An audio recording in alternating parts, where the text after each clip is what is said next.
Maaf,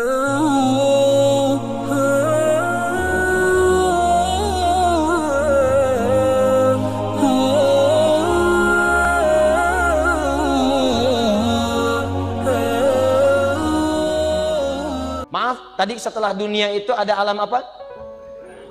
Kubur. Sebelum pindah ke akhirat, pertengahannya ada alam kubur. Nih lihat sini nih. Kalau orang sudah selesai di alam ini, maka Allah wafatkan. Kullu nafsin dha'iqatul maut. Setiap yang punya jiwa akan kedatangan maut.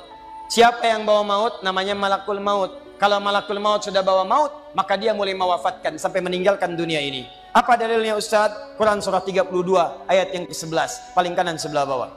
Qul yatawaffakum malakul mautil ladzi wukkila bikum. Kata Allah, katakan Muhammad kepada semua umatmu, setiap yang punya nyawa itu akan diutus malakul maut untuk mencabut nyawanya. Datang maut, makanya orang yang belum meninggal, yang belum dicabut, namanya disebut oleh Al-Quran dengan nama mayyitun. Nih, ada ya-nya, ada taknya. Ya-nya ada tasdidnya begini. Mayyit, kalau ada tasdid berarti artinya CM, calon meninggal. Antum jangan tersinggung kalau dikatakan mayit ya. Iya. Sama dengan ustaz. Iya.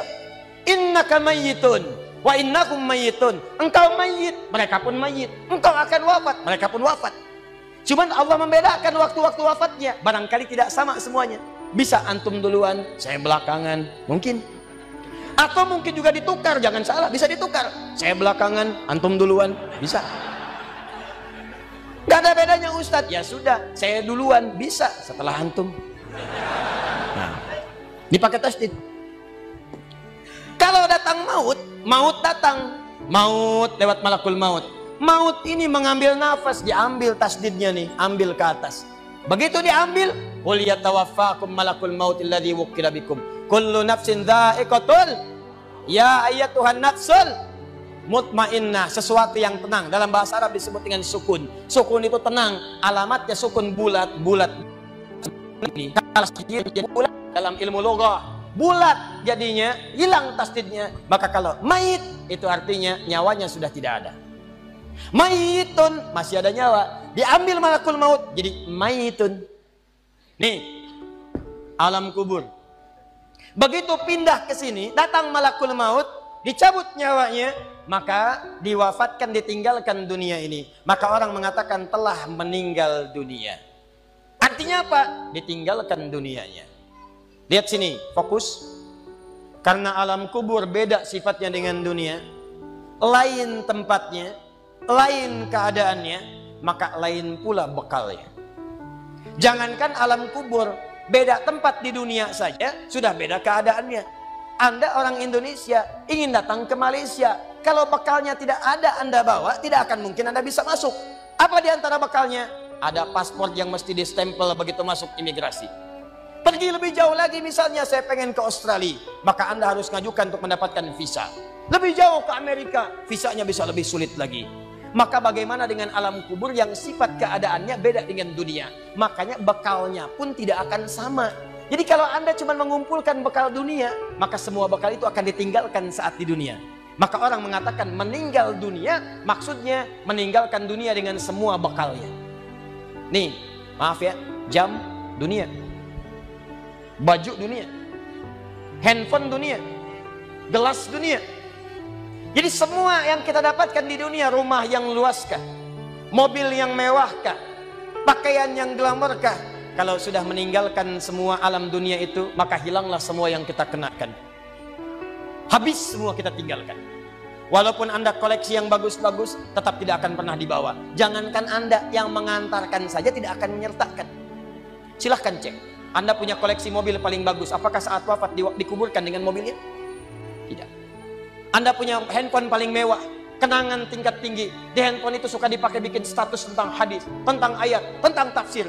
Tiba-tiba ketika akan wafat, Anda wasiat kepada istri Anda tercinta. Mama, ini handphone kesayangan Papa, handphone bekal ibadah. Tolong kalau meninggal, kuburkan dengan handphonenya. Kalau Mama kangen, di sekolah aja. Mustahil. Tuh air, mereknya Bengkulu Fillah. Nikmat di dunia. Tapi apakah ketika masuk ke alam kubur dibawa? Tidak. Selesai. Maka bagian pertama, Anda mesti sadar, ini yang mau saya sampaikan. Dan dari sini saya akan lebih fokus kepada apa yang ingin saya sampaikan.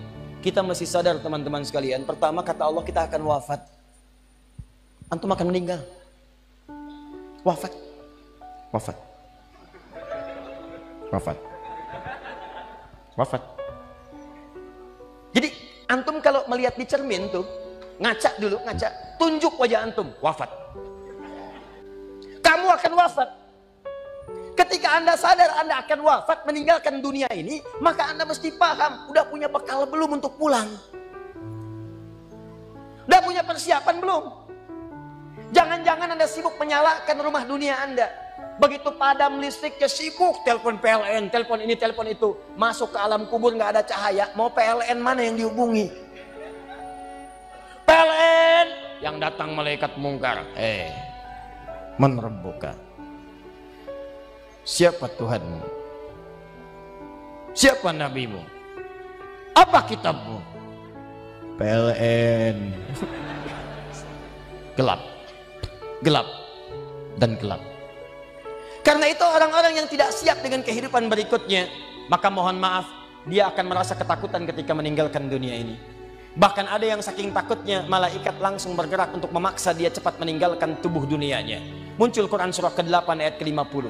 Kata malaikat, akhriju anfusakum. Kamu ini susah banget pulangnya, maka dipukulin oleh malaikat. Pukul, pukul, pukul, pukul. Teman-teman, karena alam kubur itu bekalnya bukan bekal dunia, maka Anda tidak akan pernah bisa membawa cahaya dunia ke alam kubur. Maka saya ajak Anda pada malam hari ini, coba ayo kita berubah. Tolong pikir baik-baik, tidak akan ada yang abadi. Dan besok pun belum tentu hidup.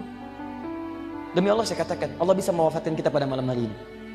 Saya cuma mau tanya sebentar aja renungkan. Tolong tanya pertanyaan saya ini, tanyakan pada diri Anda sebelum tidur. Kalau Allah wafatkan Anda pada malam ini, sudah siapkan Anda dengan bekal pulang Anda kepada Allah? Karena itu hukum mengatakan orang yang tidak punya bekal maka dia tidak siap untuk mudik. Tuh lihat Ramadan tuh. Ntar sebentar lagi, tersisa tinggal 2-3 bulan ke depan datang bulan Ramadan. Begitu di ujung Ramadan, orang semua siap-siap mudik. Demi Allah saya katakan, saya pernah mengadakan survei kecil-kecilan. Saya tanyakan pada sementara orang yang tidak mudik. Saya tanya, kenapa nggak mudik? Ustadz, nggak ada bekal. Dunia saja tidak punya bekal, malu mudik. Tidak punya bekal, susah mudik. Tapi yang punya bekal, oh dia nyari sebanyak-banyaknya. Begitu sebelum berangkat, tiba waktunya raya, dia siapkan. Bahkan ada yang kemudian mencari motor terbaik. Motornya Honda bebek, bekalnya singa. Motornya bebek, bekalnya singa. Karena bekalnya lebih banyak dibandingkan dengan sifat kendaraannya. Kendaraan kecil, motornya modifikasi. Tambah lagi pelepah pisang. Tambah lagi dus 1. Tambah belakang yang lain lagi. Numpuk semua di belakangnya. Dituliskan kemudian tulisan, aku pulang sayang, jemput ya. Masya Allah. Luar biasa. Kenapa? Karena tahu dia punya bekal untuk pulang. Dan yang dikunjungi pun dihubungi terlebih dahulu. Aku mau pulang. Maka yang di sana menyiapkan segala perlengkapan untuk menyambut yang pulang. Silahkan cek. Begitu tahu akan ada yang pulang mudik, maka rumah dicet. Makanan diada-adakan. Semua dimunculkan. Bahkan yang tidak ada pun menjadi ada. Cuma setahun sekali. Luarnya kongwan, dalamnya rangginang. Idul Fitri. Anda pun begitu. Jadi kalau dunia saja punya sifat mudik, maka akhirat pun demikian. Orang-orang yang punya petaknya cuma dunia saja, maka selesai hidupnya di sini.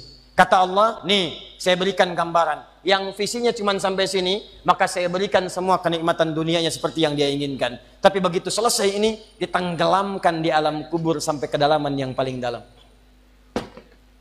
Turun ancaman. Allah tidak menginginkan semua manusia larut di sini. Tapi kata Allah, saya tidak maksa. Nih saya berikan gambaran kepada Anda. Kata Allah, turun surah Al-Humazah. Wailul likulli humazatin alladzi jama'a malahu wa yahsabu anna malahu akhlada. Kata Allah, hei yang terlampau sibuk dengan dunia. Suaminya sibuk cari harta, hitung lagi, hitung lagi, hitung lagi. Istrinya sibuk kumpul-kumpul dengan sesamanya, cuma membicarakan harta suami.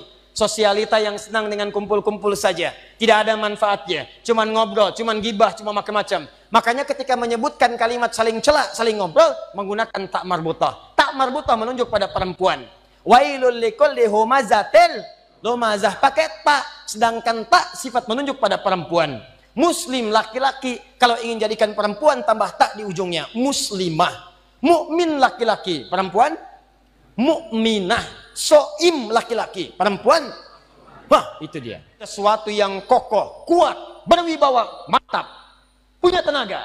Makanya tanda-tanda laki-laki pun beda. Punya kumis, laki-laki berkumis, perempuan tidak. Punya wibawa, punya kata-kata yang kuat.